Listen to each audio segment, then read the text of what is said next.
हम करने वाले हैं मैथमेटिकल पाइथन के क्वेश्चंस पार्ट 2। तो हमने फोर्थ क्वेश्चन से छोड़ा था, तो फोर्थ क्वेश्चन से स्टार्ट करते हैं। तो इसमें क्वेश्चन है write a Python programme that determines and print the eigen value and eigen vector of the following. तो हमें आइगन वेक्टर और आइगन वैल्यूज के हमें कोड्स लिखने हैं। तो सबसे पहले हम import numpy एज np करेंगे। फिर उसके बाद हम एक एरे बनाएंगे जिसमें हम मैट्रिक्स की वैल्यूज पुट करेंगे। ध्यान रखना, आपको मैट्रिक्स में ऐसे ही वैल्यूज पुट करनी है, ना कि यहीं पे ऐसे लिख देना। अगर ऐसा आप करेंगे तो यहाँ पे एरर आएगा। ठीक है, फिर सिंपली आप यहाँ पे ये कमांड लिख देंगे। ठीक है, फिर उसके बाद प्रिंट आप करते हैं। इसको आप यहीं पे लिख दो या अगले लाइन में लिख दो, उससे कोई फर्क नहीं पड़ेगा। बस ये जो यहाँ पे लिखी होती है ना चीजें, ये आपकी सीधा प्रिंट में आ जाती है लिखी हुई। क्या हुआ? अब हम फोर्थ के बी का क्वेश्चन करेंगे, जिसमें आपको सिस्टम ऑफ लीनियर इक्वेशन को सॉल्व करना है। आपको इस कमांड का यूज करके और numpy का यूज करके ही इस कमांड को लिखना है। ठीक है, तो हम import numpy एज np करेंगे। फिर उसके बाद मैट्रिक्स बनाएंगे। फिर उसके बाद हम bb मैट्रिक्स बनाएंगे। देन उसके बाद हम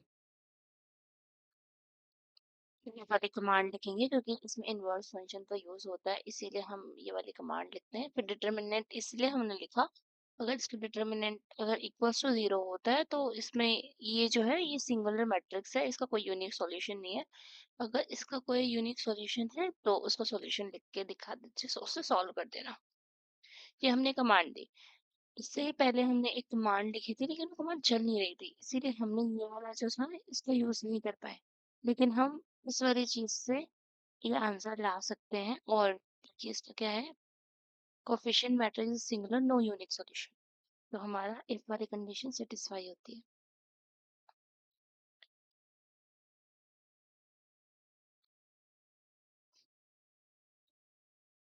फोर्थ पे सीप का पार्ट, जिसमें हमें लैम्डा फंक्शन का यूज करके फिल्टर करने हैं नंबर जो कि स्ट्रिक्टली ग्रेटर देन हो 85 से। तो सिंपली आपको नंबर्स लिखने हैं, लिस्ट में नंबर लिखने हैं सारे। फिर उसके बाद लैम्डा फंक्शन को इंट्रोड्यूस करना है। तो उसमें सिंपली लिस्ट फिल्टर लैम्डा, उसके बाद x क्या है, x क्या होना चाहिए, ग्रेटर देन 85। और ये हमें कहाँ से लेना है, ये हमें नंबर से लेना है इसमें से। इसके बाद सीधा आप प्रिंट करवा दीजिए। आपका ये प्रिंट हो चुका है। तो आपको हम जो भी आंसर बता रहे हैं वो सारे गूगल कोलैब या जुपिटर पे रन कर रहे हैं, तभी हम आपको ये सारे कोड्स बता रहे हैं, वरना हम आपको नहीं बताते, क्योंकि गलत कोड नहीं पढ़ना चाहिए। ठीक है, right simple code to factorize and उसको एक्सप्रेस करना है और एक्सपेंड करना है इस वाले क्वेश्चन को by the use of pretty printing. Simply हम इंपोर्ट करवा देंगे जो हमें इंपोर्ट करवाना है। यहाँ पे आप इंपोर्ट स्टार भी कर सकते हैं या सारा लिख भी सकते हैं।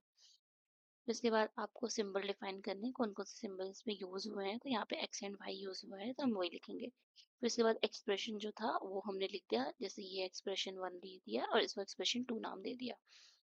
फिर सिंपली फैक्टराइज करने के लिए यहाँ पे सिंपली आपको फैक्टर लिखना है। और किसको फैक्टर करना था हमें, एक्सप्रेशन 1 को। उसके बाद एक्सपेंशन किसका करना था, 2 का। और सिंपली आप इस कोड को यहाँ भी लिख सकते हैं। बस हो गया, डन।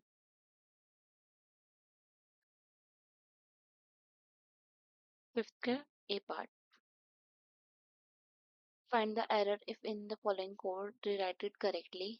देखिए सिंपली ये आपका क्या है, प्लॉट का क्वेश्चन है।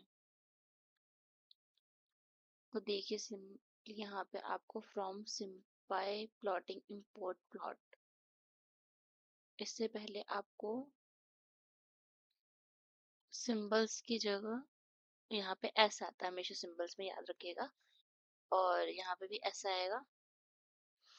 फिर उसके बाद जी वाला ठीक है, ये भी ठीक है, ये भी ठीक है। श- यहाँ पे एस बड़ा है, जिसको हमें छोटा लिखना होता है, छोटा एस कैपिटल। ये कैपिटल में है तो हमें स्मॉल में लिखना होता है बस। और सब सही है। तो यहाँ पे आंसर भी आपका लिखा हुआ है, इसको भी आप देख लीजिए।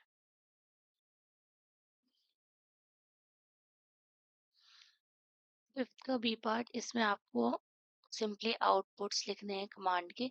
तो सिंपलीफाई लिखा है, तो सिंपलीफाई में सीधा आपको सिंपलीफाई करके दिखाना है। तो यहाँ पे सिंपलीफाई कर रखा है, तो आपका आउटपुट ये आएगा।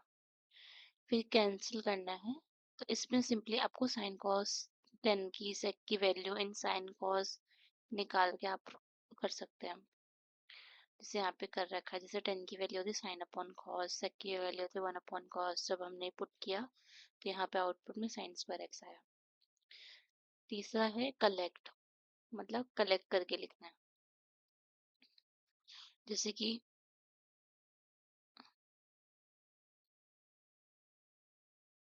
ये रहा, इसमें एक्स क्यूब है, ये रही, ठीक है। फिर 2 माइनस जेड एक्स स्क्वायर। तो देखिए ये एक्स वाला टर्म, इसमें से कॉमन 2 निकल जाएगा और माइनस का जेड यहाँ रह जाएगा, और एक्स स्क्वायर दोनों में कॉमन है, तो यहाँ पे हम ऐसे लिख देंगे। फिर वाई प्लस 1, ये आपको यहाँ से लिखा है, ठीक है। और माइनस का 3 ये रहा। तो आउटपुट आपका ये आएगा। कलेक्ट करके लिखना था, मतलब पहले एक्स की पावर, फिर एक्स स्क्वायर की पावर, फिर एक्स, फिर एक्स जीरो की पावर, ऐसे करके लिखना था। उसके बाद टुगेदर लिखा है, टुगेदर मतलब साथ में। तो इससे साथ में लिख के इसे सॉल्व करना था। तो ये देखिए, फिर लास्ट है अपार्ट, मतलब अलग करके लिखिए। अलग करके लिखिए मीन्स ऐसे करके लिखिए, ठीक है। अब से फिफ्थ का सी पार्ट है, सिंपली हमें इंटीग्रेशन निकालना है और उसको इवेल्युएट करना, मतलब उसकी पूरी वैल्यू आनी चाहिए। तो सिंपली आप import from simple import star कर सकते हैं इसकी जगह। फिर इसके डिफाइन कर दीजिए सिंबल्स। फिर आपको इस एक्सप्रेशन को लिखना है, इंटीग्रेट करना है, वो यहाँ पे लिख दीजिए। फिर सिंपली इंटीग्रेट की कमांड दीजिए। उसके बाद आपको प्रिटिव प्रिंट से करना है या किसी से भी करना है, आप कर सकते हैं, ठीक है। कर लिया हमने प्रिटिव प्रिंट से। जिसके बाद आप उसको इवेल्युएट करेंगे, तो सिंपली प्रिंट में रिजल्ट डॉट इवेल्युएट वाले पे, इवेल्युएट फंक्शन वाले पे कर दीजिएगा, तो आपका पहले इंटीग्रेशन होगा, फिर उसके बाद आपका इवेल्युएट करके आपका आंसर भी आ जाएगा। फिफ्थ का डी पार्ट, जिसमें आपको ऑर्डिनरी डिफरेंशियल इक्वेशन को सॉल्व करना है, ये सेकंड ऑर्डर है। फिर उसके बाद इसकी सिंपल कोड लिखना है और इसके फाइनल सॉल्यूशन भी करने हैं और चेक करना है रिजल्ट की वो सही है कि नहीं। तो सिंपली आपको फ्रॉम सिंपल इंपोर्ट स्टार करना है। उसके बाद सिंबल्स डिफाइन करने हैं और फंक्शन को भी डिफाइन करना है। फिर उसके बाद ऑर्डिनरी डिफरेंशियल इक्वेशन लिखनी है जो आपकी गिवन है। फिर उसके बाद सॉल्यूशन को सॉल्व करना है, डी सॉल्व आएगा यहाँ पे। उसके बाद इसके प्रिंट पर आ सकता है आप इसके सॉल्यूशन। उसके बाद इसको वेरीफाई करने के लिए इसके एलएचएस और आरएचएस को हमें प्रूफ करना है कि कैसे ये दोनों सेम है कि नहीं। तो पहले एलएचएस लिख लीजिए, जहाँ पे आपने डी वाई ये वाई एक्स लिखा था वहाँ पे सिंपली सॉल्यूशन लिख दीजिए और डॉट आरएचएस कर दीजिए बस। और सब कुछ सेम करना है। उसके बाद चेक करेंगे, check simplify LHS minus RHS. अगर ये ज़ीरो होता है तो ये चेक्ड है, ठीक है। तो ये वेरीफाई शुड बी ज़ीरो, तो ये आ गया आपका आंसर।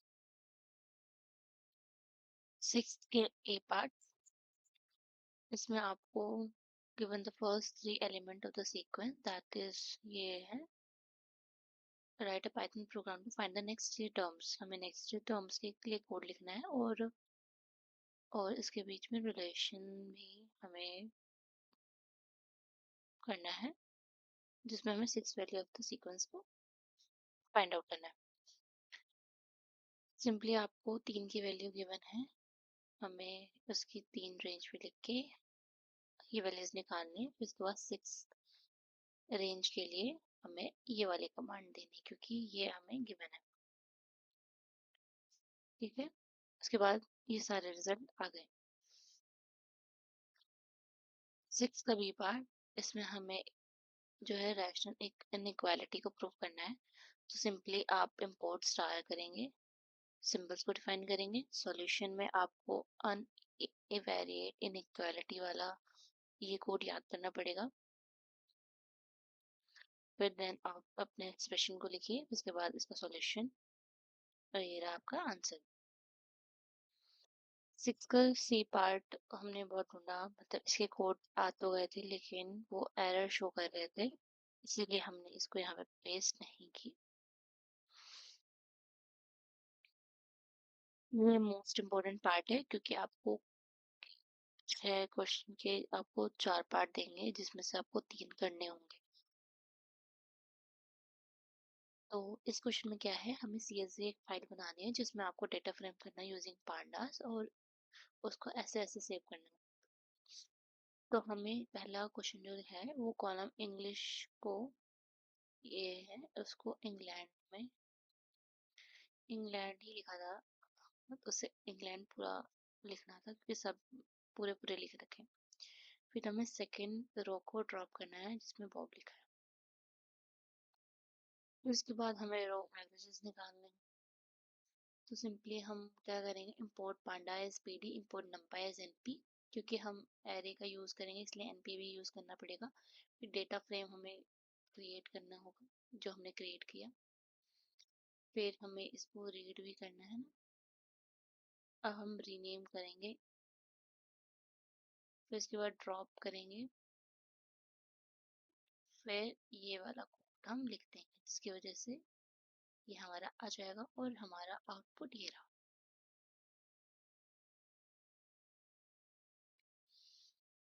तो ये खत्म हो चुका है पार्ट सेकंड भी।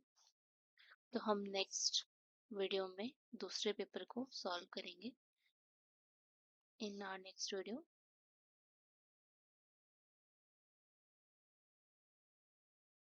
we will solve